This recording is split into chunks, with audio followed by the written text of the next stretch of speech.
In the 21st century, a weapon will be invented like no other. This weapon will be powerful, versatile, and indestructible. It can't be reasoned with. It can't be bargained with. It will feel no pity, no remorse, no pain, no fear. It will have only one purpose: to return to the present and prevent the future. This weapon will be called the Terminator.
Hey guys, Adam here. Welcome to another On the Couch Rewind. So, I know I should have been taking my time on this, but I've been procrastinating as usual. So I'm going to be getting these out as fast as possible. I haven't even watched the other ones, but this is a rewind for the Terminator series, starting with the Terminator. So the plot is it is the year 2029. Machines have taken over the world and humanity is on the brink of extinction. Then one day, a man named John Connor rallies the humans into a resistance and fights the machines, Skynet and the machines. So when the humans start winning, the machines decide to send a Terminator back in time that looks human in order to kill John's mother before John's even born. So he sends back a soldier named Kyle Reese to protect Sarah Connor in order to ensure that John's survival.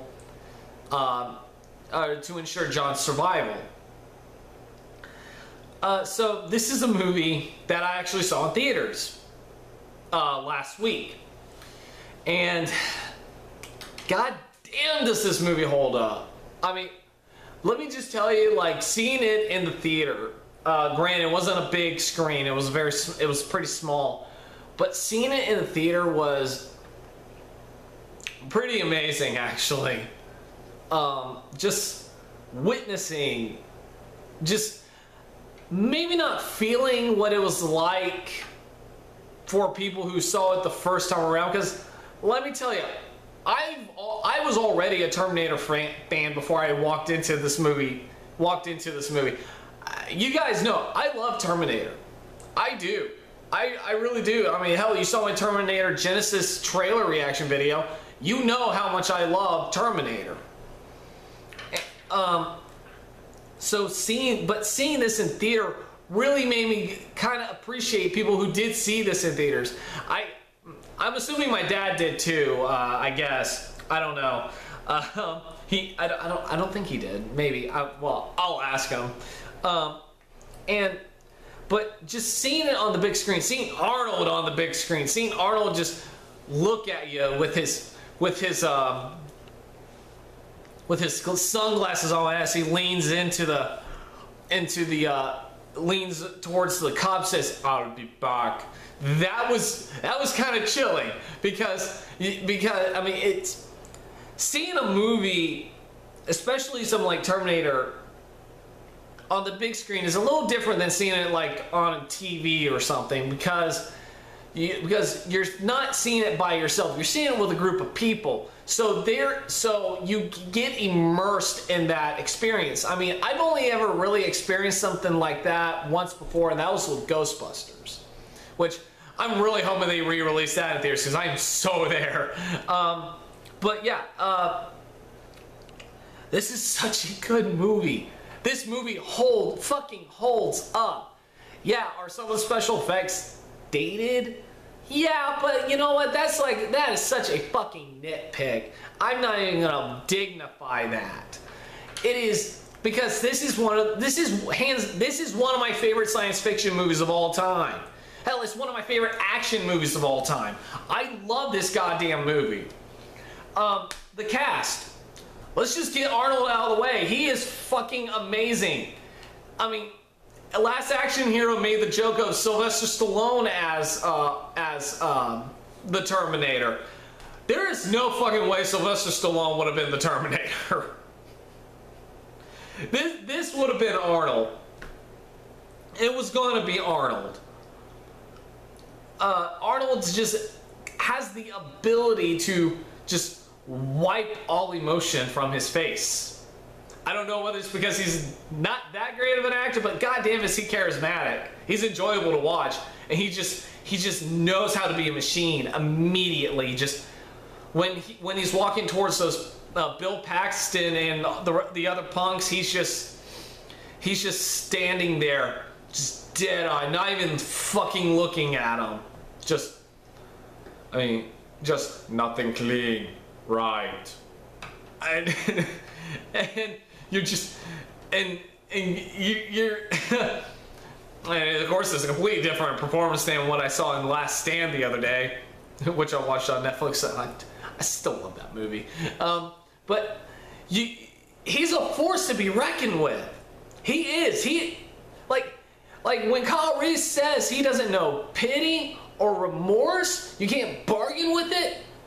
You know he ain't lying, because Arnold just knows how to make sure that is displayed on screen. He knows how to be stiff. He knows how to walk like a machine.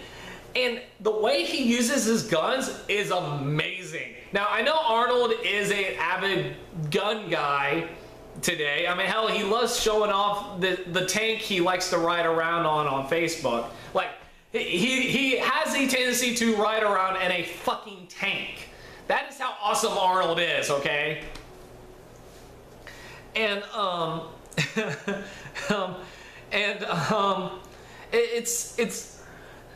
Arnold is indeed I mean he trained hard to know how to use weapons, how to say them, how to use them without looking at them. He knows how to use guns, and had it just been like a typical action movie where it's like, yeah, it wouldn't have worked, because this is a machine that knows how to use weapons. So he would have to actually learn how to use weapons. Michael Biehn as Kyle Reese. Like, I love Michael Biehn. Michael Biehn is one of those underappreciated actors today. Like, back in the 80s and 90s, yeah, sure, he wasn't like a big fucking star, but at least people knew who the fuck he was. Hell, Hideo Kojima used a still picture from Terminator as the cover art for the original Metal Gear, and with the hope that had a Metal Gear movie been made back in the 80s or 90s, Michael Biehn would have been Solid Snake. And honestly, I can see it. I can see him as Solid Snake. This is my favorite performance next to Hicks, Corporal Hicks, and of Michael Bihn's. Like, this is one of my favorite performances by him, because he doesn't play it campy. He doesn't play it like he's aware of what he's in. He plays a soldier who has seen some shit.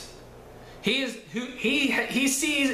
He's in a movie. He plays a soldier from the future, brought back in time, acting like aware that the war has already happened. He goes back in time, knows the war hasn't happened yet, but he has already seen it. He has been through some shit. He might as well have come back home from Vietnam, from fucking Nam itself. That is how fucked up Kyle Reese is. And he has a strong prejudice against machines. Like, he fucking hates them. He does. Like, he's just like, like when he gives his speech about his time fighting the machines, you can tell he just fucking hates them. He just despises them. He just nothing will give him greater joy than just like smashing one, even if it's just lying on the ground, just not even active. I bet you just start beating the shit out of it with a sledgehammer. He hates it. He hates them so much. But the other thing is, like, his chemistry with Linda Hamilton as Sarah Connor, who's also really good in this, is genuine. Like, you can believe this guy went back in time for her because he's in love with her. They're just fucking in love with each other, you know? Or he's in love with her. And going to Linda Hamilton. Linda Hamilton, again, in today's world, in today's generation, she is an underappreciated actress. Like, yeah, people will just notice, like, oh, that chick from Terminator? I know her from other things besides Terminator. Yes, Terminator's the one thing I've seen her the most in, but I've seen her in other things. I saw her in the original Beauty and the Beast series. There was a movie that she was in with Danny Glover and Ron Perlman. I can't fucking remember. God damn. I'm sorry. It'll come back to me, but it's a movie. It's a movie she's in, and I really liked her in it. Hell, that shitty Children of the Corn movie she was in. But here she is in this, basically playing a very scared, meek, down on her luck girl, someone who has to have a roommate, who has a dead-end job, who can't even balance her checkbook. The very fact that she is the mother of the savior of the human race would never cross anybody's mind. And yes, there are Christ metaphors in here. Of course there is. She's the mother of the Messiah. So yeah, of course it was going to happen. But here, you can believe that transition in this movie. Yeah, she's still scared, but she realizes she needs to man the fuck up. Or grow the fuck up and mature and realize this shit is happening. This shit is going to happen in the future, and she has to do everything she can to stop it and ensure the survival of her son. Not just herself, but her son. So when she takes down the Terminator at the end of the movie, you believe she has changed. Like, she has completely changed. And you will definitely see more of the change in Terminator 2 when we get to that. But you can also believe that she's fucking scared. That she also doesn't want any of this. She doesn't want any of it. She doesn't want to be the mother of the future. She doesn't want to raise the savior. She just wants to live her life. But she realizes that this future is inevitable. This future is fucking inevitable. And that she has to do everything she can to prepare herself and her son for it. Which gets me, well, first, let me talk about Lance Henriksen. Lance Henriksen is amazing. Lance Henriksen is awesome. I love Lance Henriksen. Lance Henriksen is awesome in this movie. Just like, he's just that cop who just, along with Larry Winfield, just... I would love to see a movie just with these two. Just these two cops. Hell, it doesn't need to be Terminator. It could just be them. It could just be a buddy cop movie about these two. These guys are awesome. Whenever they're on screen, I just love their chemistry. I love their banter. They are the comic relief, but it's not but it's taken seriously. It's comic relief that's genuine. Just like when Larry Winfield asks Lance Henriksen, it's like, so how do I look? Like shit, boss. Yo mama. Larry Winfield just goes, yo mama, and just walks out the door. It's like, you believe these guys are friends, but they like to give each other shit. It's great. I fucking love it. Earl Bowen as Silverman. Oh god, I hate him so much. Not the actor's fine. I hate the character. Dr. Silverman, god, I fucking hate that little sleaze bag. Especially in Terminator 2. Again, I'll get to that. Yeah, that's about it in terms of all the characters. I mean, well, Bill Paxton and Dick Miller, they're the unsung heroes of this movie. Dick Miller's in this. He's the gun owner in this movie, and it is awesome because I'm just like, man, I wonder what his final moments were like when Arnold shot him. Just was he thinking about? I just realized I'm going to be in a shitty movie with porn stars and an animated cartoon that fucks a chick. Whatever. It's just one of those things I'm thinking, you know? It's Dick Miller. The one thing about this movie, though, is the scale. This is a low-budget movie, or by today's standards, this is low budget. Actually, you know, it isn't even a low budget then. It's just James Cameron worked with Roger Corman. So James Cameron knows how to take a low budget film and make it look big.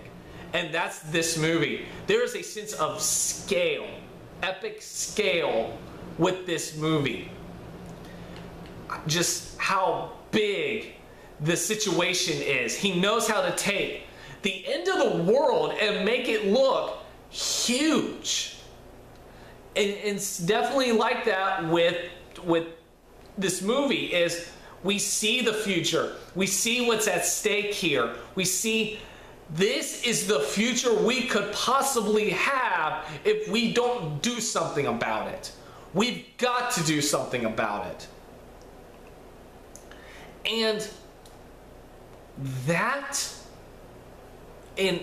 it works. It is so huge. You believe this could happen if nothing is done about it. If they don't stop Skynet, this could happen. We could be annihilated. Hell, I actually believe the end of the world will be by machines because of this movie. And one of the greatest twists of this movie that I fucking love is the very fact that Kyle Reese himself, a soldier from the future, is the father of John Connor. Which is basically saying that the time traveling is what starts all this. Judgment Day is inevitable, but the time traveling is the cause of is what sets off the chain of events in this movie. That while the possibility of multiple futures while it is still one possible future, it is the time traveling that sets it off. The very fact that Kyle Reese went back in time and he's the father of John Connor. The fact that the first Terminator is what helped started the idea of Skynet in Terminator 2. It is the reason. It's what sets it all. It's what starts it all. It's what starts it all, and that is amazing. So, and the action scenes. Action scenes are great. Special effects are great. I mean, again, it's dated, but you know what? I fucking love practical effects more than CGI. I do. The Terminator in this, when the skin comes off, is burned off, it's terrifying. It is, excuse me, it is goddamn terrifying to look at because it's like, it is, holy shit. When he's working on his eye, and yeah, it is an animatronic head, But it's just like, when it's revealed this thing is a robot, it's just like, dun dun dun dun. It's, oh, fuck me. And the action scene, again, this is low budget, but these are some really good action scenes. Hands down, with some of the best action scenes I've seen in a long time. Or ever, especially when it's all practical. And goddamn do I love it. Like the gunfights, the car chases, all of it. I love it. I fucking love it. Anything else I want to talk about? Because I want to get this online. Guess not. So, final score for Terminator, because I love this goddamn movie so much, is a 9 out of 10. This movie's great. Yes, special effects are dated, but that's like a nitpick. That's a nitpick that doesn't bother me. This is an essential movie to watch. This movie is a classic. It is a movie I will continue watching, along with the next movie I will be reviewing, which is Terminator 2 Judgment Day. So, as Arnold would say, I'll be back. Bye.